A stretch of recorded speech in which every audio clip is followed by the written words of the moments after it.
नमस्कार दोस्तों, मेरा नाम है विकास और स्वागत है आपका हमारे YouTube प्लेटफॉर्म पॉलिटी पाठशाला पर। सो गाइस, हमारे आज के इस वीडियो में हम डिस्कशन करेंगे 11th क्लास की पॉलिटी के थर्ड चैप्टर के बारे में। हम इसी चैप्टर को कंटिन्यू करने वाले हैं क्योंकि ऑलरेडी इस चैप्टर के 3 पार्ट्स हमने अपने चैनल पर प्रोवाइड कर दिए हैं, जिनके लिंक आपको डिस्क्रिप्शन में मिल जाएंगे। आज का हमारा ये जो लेक्चर है ये बेसिकली पार्ट 4 है। तो आइए शुरू करते हैं और देखते हैं कि आज के हमारे इस वीडियो में हम किन टॉपिक्स को कवर करेंगे। सो गाइस, आज हमें जिन टॉपिक्स को डिस्कस करना है वो बेसिकली है कि why did India adopt the FPTP system. हम अपने पार्ट 2 में डिस्कशन कर चुके हैं ऑलरेडी कि एफपीटीपी सिस्टम क्या है, first past the post system या फिर सर्वाधिक वोट से जीत की प्रणाली। ये जो सिस्टम है ये क्या है, इसके बारे में हम ऑलरेडी पढ़ चुके हैं। आज हमें ये डिस्कशन करना है, आज हमें ये समझने की कोशिश करनी है इस वीडियो में कि इसी सिस्टम को हमने क्यों अपनाया, इसी सिस्टम को हमने इंडिया में क्यों इम्प्लीमेंट किया, जबकि हमारे पास और भी दूसरे इलेक्शन सिस्टम्स अवेलेबल हैं।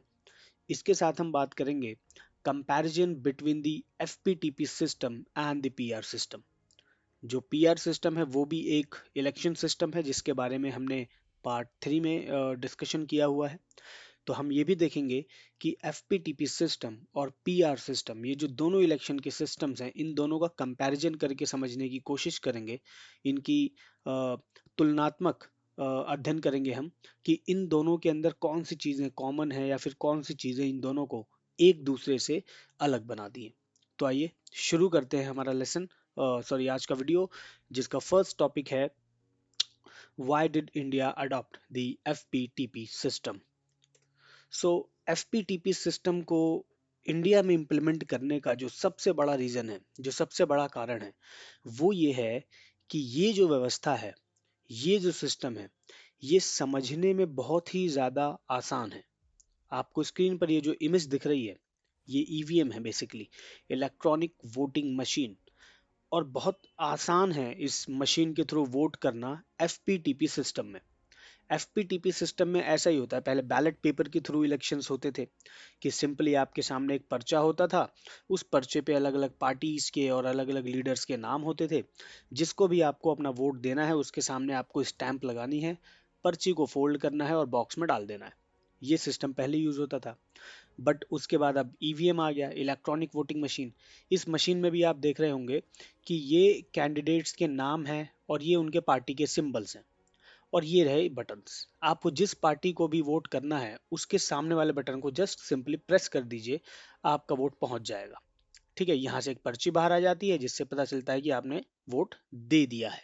किसको दिया ये पता नहीं चलता, ठीक है, क्योंकि वो प्राइवेसी का मैटर है। तो इस तरीके से सिस्टम बहुत आसान है। इसको एक वो व्यक्ति जो पढ़ा लिखा समझदार नहीं है वो भी समझ सकता है और पार्टिसिपेट कर सकता है, और एक वो इंडिविजुअल जो बहुत ज्यादा ज्ञानी है, बहुत ज्यादा विद्वान है, पढ़ा लिखा है, वो भी इस सिस्टम के थ्रू इजीली वोट कर सकता है। तो यही मेन रीजन था इस सिस्टम को इंडिया में इम्प्लीमेंट करने का, क्योंकि जब भारत आजाद हुआ तो लिटरेसी रेट, जो साक्षरता दर थी इंडिया की, वो बहुत ज्यादा अच्छी नहीं थी, बहुत ज्यादा हाई नहीं थी। बहुत सारे लोग पढ़े लिखे समझदार नहीं थे। ऐसे में कोई ऐसी व्यवस्था लेके आ जाना जो समझने में बहुत ज्यादा मुश्किल है, वो अपने आप में एक बहुत बड़ी चुनौती होती। यही रीजन था कि कॉन्स्टिट्यूशन मेकर्स ने और उस टाइम पीरियड में जो इंतरिम गवर्नमेंट बनी थी, जो अंतरिम सरकार बनी थी, उस सरकार को चलाने वालों ने ये तय किया कि एक ऐसी व्यवस्था को लागू किया जाए चुनाव करवाने के लिए जिसको समझना आसान हो, सभी लोग इजीली पार्टिसिपेट कर सकें। ठीक है, इसके साथ ही और जो एक कारण था वो ये था कि ये जो सिस्टम है, जो बेनिफिट्स है ना एफपीटीपी सिस्टम के, हम उनको ही डिस्कस कर रहे हैं कि जो एफपीटीपी सिस्टम है ये वोटर्स को ना एक बहुत ही क्लियर चॉइस दे देता है। क्योंकि बाकी दूसरे सिस्टम्स में उनको क्लियर चॉइस नहीं मिलती है, उनके पास प्रेफरेंस होता है। जैसे कि हमने पीआर के बारे में डिस्कशन किया था, तो वहां पे उनको प्रेफरेंस देनी होती है। उनके पास क्लियर चॉइस नहीं होता है कि वो किसी एक को वोट दें। उनको प्रेफरेंस देनी होती है कि भैया मैं इसको भी पसंद करता हूँ, इसको भी करता हूँ और इसको भी करता हूँ। मेरे हिसाब से ये भी जीत सकता है, ये भी जीत सकता है, ये भी जीत सकता है। लेकिन प्रेफरेंस के हिसाब से वो उनको नंबर्स देता है कि सबसे ऊपर वो किसी एक को रखता है, उसके नीचे किसी एक को, और उसके नीचे किसी एक को। वहां पे कोई क्लियर चॉइस नहीं है, जहां पे वोटर कंफ्यूज हो सकता है। ठीक है।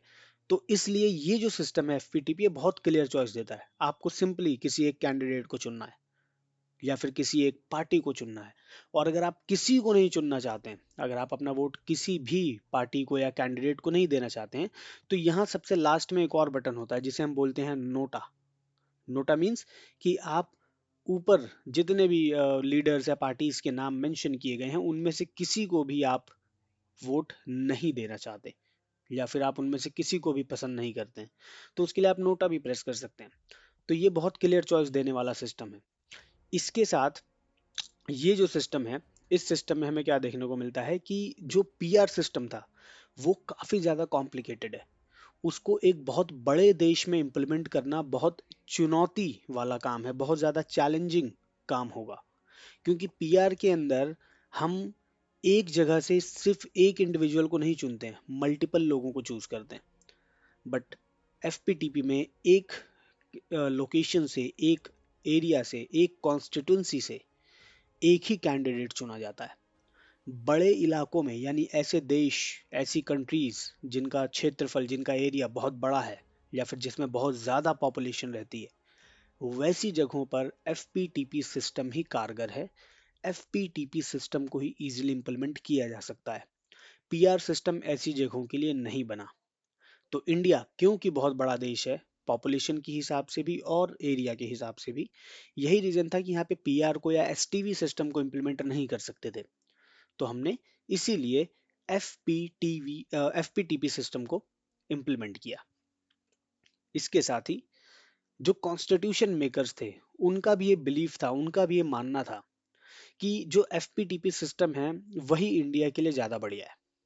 क्योंकि बाकी जो दूसरी व्यवस्थाएं हैं वो इंडिया में सही से इम्प्लीमेंट नहीं हो पाएंगी। And end of the day उन्हीं कॉन्स्टिट्यूशन मेकर्स को आगे चल के देश भी चलाना था, एटलीस्ट अगले 5-10 सालों के लिए। तो उन्होंने अपने अपनी बुद्धि का, अपनी इंटेलिजेंस का यूज करके ये सिस्टम इम्प्लीमेंट किया। इसके साथ ही एक ऐसा मिथ भी था और एक ऐसी बेसिकली एक तरीके की कहानी थी कि एफपीटीपी सिस्टम जो है वो वैसी जगहों पर ही इम्प्लीमेंट होते हैं, वैसी जगहों पर ही कारगर साबित होते हैं जहां पर दो पार्टीज की गवर्नमेंट चल रही है या फिर टू पार्टी सिस्टम है। इसके साथ ही जो द्विदलीय व्यवस्था होती है, जो कि माना जाता था कि ये जो सिस्टम है द्विदलीय व्यवस्था में ही काम करता है, बट ऐसा नहीं था। इंडिया के अंदर हमें देखने को मिलता है कि एफपीटीपी होने के बावजूद भी हमारे पास बहुदलीय व्यवस्था है। मल्टी पार्टी सिस्टम जो है वो इंडिया में इम्प्लीमेंट है। यहाँ पे बहुत सारी पॉलिटिकल पार्टीज हैं जो इलेक्शन में पार्टिसिपेट करती हैं और डिफरेंट पार्टीज ने गवर्नमेंट भी बनाई हुई है। अगर हम स्टेट लेवल की बात करें तो हर स्टेट में आपको अलग पार्टी की गवर्नमेंट देखने को मिलेगी, ठीक है। और इसके साथ ही एक जो बहुत इंपॉर्टेंट चीज थी वो ये थी कि लोगों का ये मानना था, यानी कि जो बड़े पॉलिटिकल लीडर्स थे दूसरी कंट्री के और इवन इंडिया के भी, कुछ लोगों का ये मानना था कि ये जो सिस्टम है एफपीटीपी, ये आने वाले टाइम में इंडिया को टू पार्टी सिस्टम वाला देश बना देगा, द्विदलीय व्यवस्था वाला देश बना देगा। बट ऐसा नहीं है। हमें देखने को ये मिला कि इस सिस्टम के इम्प्लीमेंट होने के बाद भी मल्टीपल पार्टीज एमर्ज हुई। अलग अलग पार्टीज ने गवर्नमेंट में पार्टिसिपेट भी किया, इलेक्शंस भी जीते, देश की व्यवस्था को चलाने में मदद भी की, गवर्नमेंट का पार्ट भी बने। और इसके साथ साथ हमें यहाँ पर गठबंधन, जो कि कोalition की गवर्नमेंट होती है, अलायंस वाली गवर्नमेंट होती है, वो भी हमें देखने को मिली। 1989 के बाद वो सिस्टम हमें देखने को हालांकि इंडिया में मिलता है। बट एक जो मिथ था कि ये एफपीटीपी सिस्टम ऐसे देश में काम नहीं करेगा, वो मिथ गलत साबित हुआ और इंडिया के अंदर इस सिस्टम ने अच्छे से काम किया। इसके साथ एक जो बहुत इंपॉर्टेंट चीज थी वो ये थी कि एफपीटीपी सिस्टम जो है वो सोसाइटी में कहीं ना कहीं इक्वालिटी लेके आता है और साथ ही भाईचारे की भावना जो होती है, जो बंधुत्व होता है, फर्टर्निटी जो होती है, उसको ये स्टैब्लिश करता है।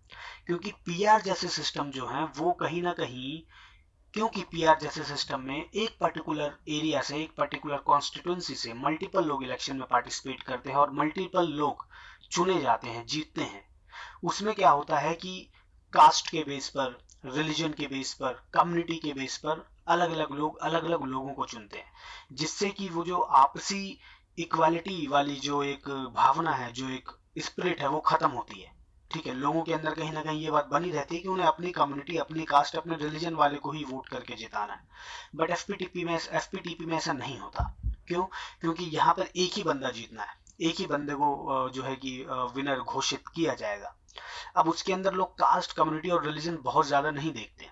हालांकि जो रूरल एरियाज है वहां पर कास्ट और कम्युनिटी की बेस पे इलेक्शंस लड़े जा रहे हैं, लोग वोट भी करते हैं, बट एटलीस्ट अर्बन एरियाज में ऐसा नहीं होता है।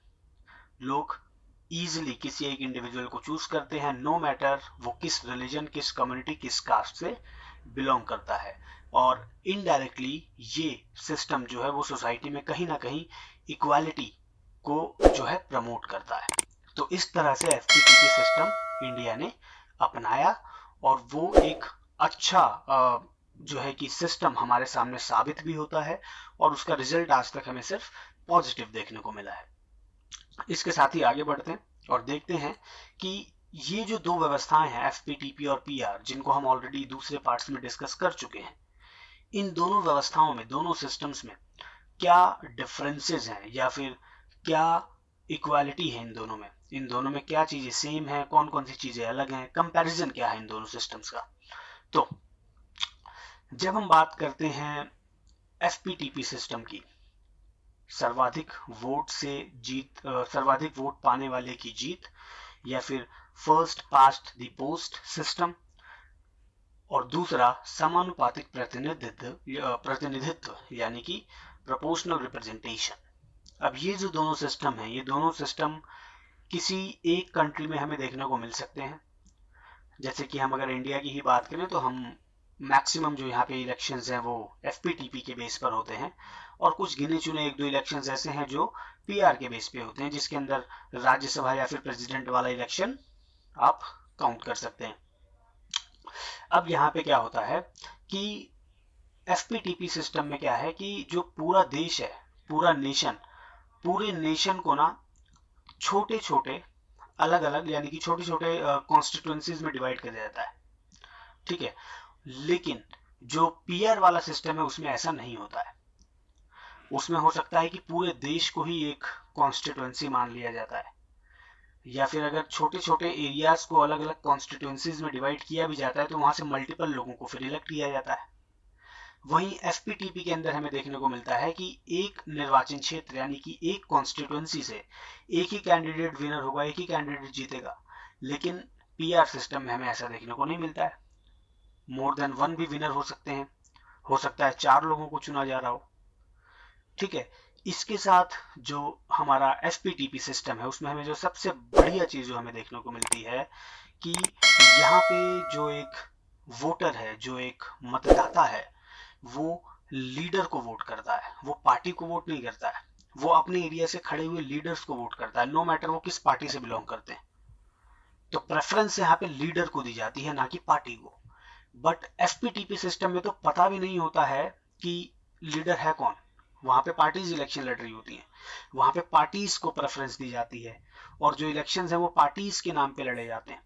ठीक है, तो वहां पे कई बार ये भी नहीं पता होता है कि लीडर कौन है, और कई बार ये पता होता है लीडर कौन है, लेकिन आगे चल के वो बदल जाए तो उसके बारे में कुछ नहीं कह सकते, क्योंकि वहां पे आपने वोट पार्टी को दिया है, लीडर को नहीं दिया है।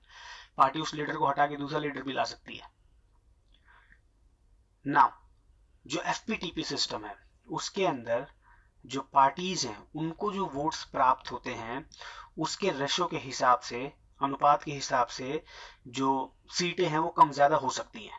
ठीक है, जरूरी नहीं है कि कांग्रेस अगर जिस रेशो में जीती है उसी रेशो में उसको सीट मिले, बट पीआर में ऐसा नहीं है। पीआर में सीटें जो मिलती हैं विधायिका के अंदर यानी पार्लियामेंट के अंदर, जो सीट्स मिलेंगी पार्टी को, वो उनके वोटिंग के हिसाब से ही मिलेगी। जितने परसेंट या जितने जितने परसेंट उनको वोट्स मिले हैं, जितनी परसेंट सीट्स पे वो जीते हैं, उसका रेशो निकाला जाएगा, उसकी परसेंटेज निकाली जाएगी, और उसके बेस पर उनको जो है पार्लियामेंट में सीट्स मिलेंगी। और एफपीटीपी क्योंकि बहुत आसान सिस्टम है, और हम पहले भी डिस्कस कर चुके हैं कि यहाँ पे बहुमत के आधार पर विनर चूज किया जाता है, यानी कि जिस भी कैंडिडेट को जो है कि 50+1 का रेशो मिल जाता है, यानी कि टोटल जो सीट्स हैं उसके आधे से एक ज्यादा, तो वो जीत जाता है। बट यहाँ पर बहुमत ना करके यहाँ पर रेशियो और परसेंटेज निकाली जाती है। यहाँ पर मेजोरिटी की बात नहीं होती है। कहाँ पर? पीआर सिस्टम में। पीआर सिस्टम का एग्जाम्पल आपको इजराइल और नीदरलैंड में देखने को मिल जाएगा, और जो एफपीटीपी सिस्टम है उसका सबसे बड़ा एग्जाम्पल तो आपके सामने है, हमारा देश भारत। हालांकि यूके में भी ये सिस्टम यूज होता है, और भी बहुत सारे दूसरे देश हैं जहां पर एफपीटीपी सिस्टम के बेस पर इलेक्शंस फाइट किए जाते हैं, कंडक्ट किए जाते हैं। सो गाइस, आज के लिए फिलहाल इतना ही। यहाँ पे हमारा पार्ट 4 खत्म होता है। मिलते हैं आपसे अगले वीडियो में। अगर आपको ये वीडियो पसंद आई हो तो प्लीज वीडियो को लाइक करें, चैनल को सब्सक्राइब करें और शेयर करें अपने क्लासमेट्स के साथ। Thanks for watching.